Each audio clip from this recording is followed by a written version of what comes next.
બોલી કે ચલ ઘરે જઈએ। મેં કહ્યું ઠીક છે। અમે ઘરે આવવાના હતા અને આખા રસ્તે મારા પોપટ સાથે મારા પેન્ટ ઉપરથી રમતી હતી। ઘર પર આવીને દોડતી દોડતી બેડરૂમમાં ઘૂસી। પછી મેં ડોર લોક કર્યું અને બેડરૂમમાં તરફ ગયો અને જોયું તો એ ઊંધી ઊભી હતી। એને પાછળથી પકડીને એના ગરદન પર પપ્પી કરવા લાગ્યો અને મારા પોપટને એના ગોંઠ પર દબાવવા લાગી। પછી મેં એને મારી તરફ ઘુમાવી અને અમે પપ્પી કરવા લાગ્યા। એના થૂંકનો સ્વાદ એટલો મીઠો હતો કે મને લાગતું હતું કે એના મોંને ચૂસી ચૂસીને સાફ કરી નાખું અને એના થૂંકને પી જાવ। પછી મેં અચાનક મારો પોપટ પકડ્યો અને સલાહવા લાગી। મેં એનું ગાઉન કાઢી નાખ્યું અને મારી સામે આવીને કાઢી। બ્રાહ્મણને પેન્ટીમાં હતી। મને હવે લાગતું હતું કે એના સંતરા બ્રા તોડીને બહાર આવી જશે। પછી અમે બેડ પર સૂઈ ગયા। પછી એને બ્રા કાઢી નાખીને સુસંતરા હતા એકદમ મોટા મોટા। હું એને નાના બાળકની જેમ ચૂસવા લાગ્યો। એ મદદોષ થઈને અવાજ કાઢતી હતી, પ્રેમ જરા ધીરે કર અને મજા આવે છે। પછી મેં એની પેન્ટી પણ કાઢી નાખીને એકદમ નાગી હતી। હું તો એના સંતરા એની મસ્ત ગુફા જોઈને પાગલ થઈ ગયો હતો। એની ગુફા એકદમ ભીની થઈ ગઈ હતી। મેં એને કહ્યું કે ભાભી મને તમારી ગુફા ખાવી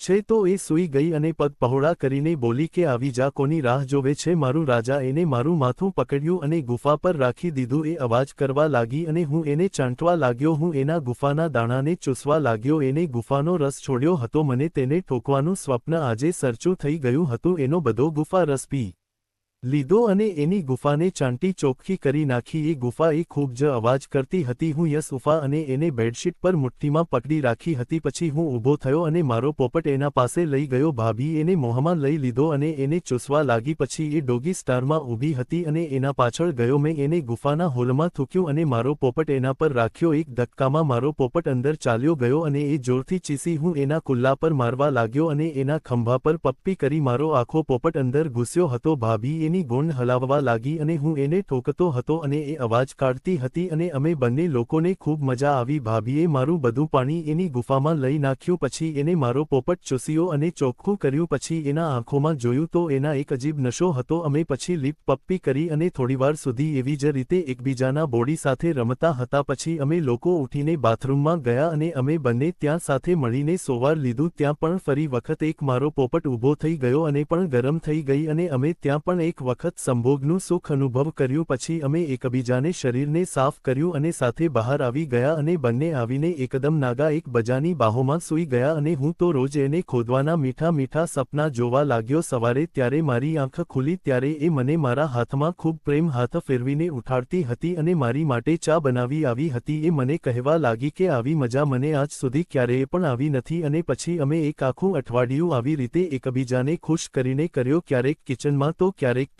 બાલ્કનીમાં તો ક્યારેક અગાસી પર જઈને ખુલ્લા આકાશની નીચે અને કુદરતના સાક્ષીએ એક થયા અને આજે પણ એને જ્યારે મૂળ હોય ત્યારે મને બોલાવે છે અને અમે લોકો એકબીજાના શરીરને પરમ સુખ આપીએ છીએ, મજા કરીએ છીએ। જો તમને વાર્તા પસંદ આવી હોય તો વિડીયોને લાઇક અને ચેનલને સબસ્ક્રાઇબ કરવાનું ના ભૂલતા। ધન્યવાદ।